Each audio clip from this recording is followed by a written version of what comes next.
What's going on, guys? Welcome along to another video. I'm Matt over at DSR, and today is going to be a little bit different. Today Zoe's on the back. We are going to be talking about the 2-up capability of the Yamaha MT-07. Looking throughout YouTube, there doesn't seem to be many 2-up riders that give their perspective on a bike's capability of touring, so we thought we'd start covering that off. Using the MT-07 because it's Zoe's bike, my bike is in getting fixed, so we thought, why not use what we've got? Now, we appreciate people wouldn't normally get the Yamaha MT-07 to do 2-up touring. So the question is it any good and can it do it? Well, to me, they're kind of two completely separate questions. The first one of can it do it is obviously yes it can, because we are doing it. Now, there's going to be some headings that we're going to discuss whilst we are riding, and when we pull over and have a little chat. But just because a bike can do 2-up touring doesn't mean it's any good at 2-up touring. Now, I am no skinny lad. I'm 115 kilos. Zoe is obviously on the back, and she's got the day sack with all the camera gear in. We are pushing the limits of this bike's suspension, and that is something that can be felt as soon as we're both on it. The bike dips really low at the back. So that's something to be mindful of when you are kind of getting into the twisty section, that you're not going to have nowhere near the same amount of play as you would normally. So that's something to be very mindful of. Zoe is feeling all the bumps and potholes through her spine.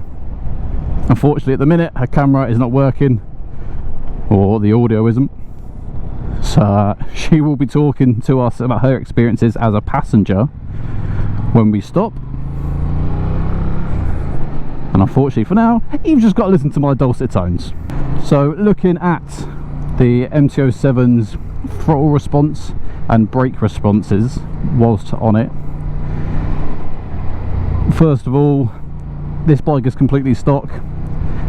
The throttle response on that first 10% pickup is very snatchy. It's very on-off, which unfortunately means every time I go to accelerate, even in second gear, Zoe then is getting forced back, and she's having to hold on a little bit tighter. Every time she does, she's having to regain her grip and her seating position, and it's a bit tedious. Coming off the throttle is pretty much the same, so she's coming forward and every now and then banging my helmet with hers. This bike doesn't have an assist and slipper clutch, which means gear shifts are very abrupt. Going up kind of is what it is. You release the clutch as slow as you can, but the problem is coming down, because there is no assist and slip clutch. You go down and it really jerks the bike forward. Getting into a national speed limit up ahead, and we'll see how the handling is. But at the minute, in the slower speeds, the 20-30 miles an hour, it is slower, it is laboured, and understandable. Because this bike does have a low seat height, Zoe getting on the bike is really easy. From a rider's perspective, I can handle the bike nicely. There's no chance of it tipping over or her pulling me and the bike over. Guys, I must say, Zoe has done a full ride review on this bike, so if you are interested in that, check out the top right hand corner. But this is not a riding review or a full riding review. This is purely about 2-up riding.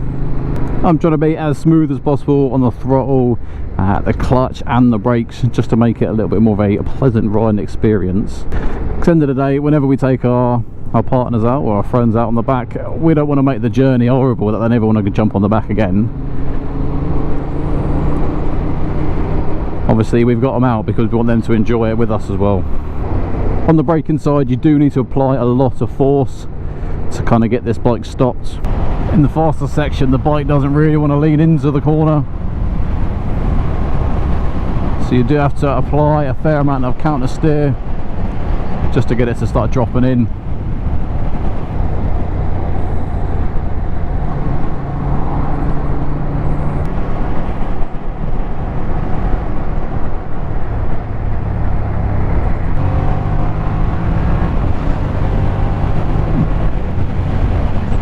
It does have enough va-va-boom to get it going, and I get the overtakes even when you have got a pillion rider, but you definitely need to use the gears and the rev range to make it happen. We'll catch back up when we're at Branson's, and we'll talk a little about slow speed handling. So slow speed manoeuvrability and handling on this, it's okay. The clutch is nice and light, and obviously you do have a low centre of gravity, which does help kind of manoeuvring the bike, but also having the confidence that if I need to I can put my feet down. See, proof, she is there, she is alive. Turns out she did not like it. We'll find out Zoe's thoughts later on when we find somewhere to pull over. I've pretty much covered all the headings as a rider whilst I was on the bike, so now we pulled over so we can listen to Zoe's thoughts as a pillion on the MT-07. Yeah, there's no way I could give my thoughts as a pillion on the back of the MT-07. A, because I was trying not to throw up, and B, all you'd see was like me head-butting or chin-butting the back of Matt's head. There's only 3 key points I find as a pillion rider, not that I do it particularly frequently, but the first is about how easy it is to get on and off the bike. The MT-07 compressed with Matt as a rider, and I think most people as a rider, as a pillion, you can just step on. You don't even need to get onto the pegs, so it's actually very easy. I find it quite difficult on a lot of the bigger bikes where I have to step up and balance and try and do it in a smooth transition, otherwise Matt's complaining that I'm kind of shaking the bike. Whereas on the MT-07 I could literally just jump on it like I was about to ride it. So the second point would be about comfort. I mean, it has a pillion seat. I find the MT-07 seat anyway, as in the rider seat, pretty stiff and pretty unforgiving. The pillion seat is no different. I'm just going to jump in on that, sorry. Right. Okay. From the rider's perspective, it's 30 minutes to Branson's from our house, and my backside was numb as well. So, yeah, the stock seat is pretty tonk. I didn't really find I had too much space to actually sit on the bike. I was very much trying to hold myself back so I wasn't like just slamming into you, but there really wasn't any room for my bum. Equally, for me to get my feet on the pegs, I had to spread my legs quite wide. Cheeky. Which, I have to admit, wasn't that comfortable. She's not used to it. Overall comfort, it's not made for a pillion passenger. Although I would throw in the exception that maybe if you're a little bit lighter than I am. I made a comment, if there was 2 young, skinny 21-year-olds, and maybe it would be all right. Young? We're not that old, but we're not very skinny. How dare you? And the third and final point is the handles. I always want to make sure I've got somewhere to hold on to. Matt and I tend to use the love handles. Just to clarify, not my love handles. I do have love handles. We'll show them on the screen now. Yeah. So we had the love handles in a different position to where, well, not a different position to where we usually have them. I usually like to sit quite upright and have my hands like at the back of Matt. I don't really like to wrap my arms round, but actually there was no option on the MT-07. There's nothing to hold underneath your seat, not that I could reach it. There was some overhang on my bum. Some. But I imagine if there's overhang on my bum, there'll be overhang on other people's bottoms. Yeah. I haven't got the biggest in the world. There will be other people who have more sizable arses than I do. Yes, and they won't get on an MT-07. I wouldn't. Don't do it. So I did have to wrap my arms around Matt, and again, that's not very comfortable for a pillion. I don't find anyway. It's not quite the romantic, I don't know, scene that you see on the movies. Wrapping your arms around your man. No, I'm good, thank you. So that's really my thoughts on it. End of the day, the main question is the MT-07 a good bike for tilt riding? From the rider's perspective, no, it's not. Like I said, the assist and slipper clutch.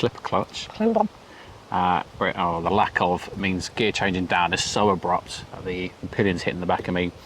The throttle response is on and off. The pickup is aggressive. The engine brake's aggressive. it just means the whole riding experience is, I can't think of the word, apart from aggressive. It's not an easy bike to ride two up. You have to be really try and like be as smooth as possible, which is still pretty hard to do. Oh, nasty. So from the pillion side, is it a good bike? It's a needs must bike. If you need to, you can make it work. Yeah. About 30 minutes on the back of it, and I was feeling really quite sick. I'm not the best pillion rider, but no, I did not feel well.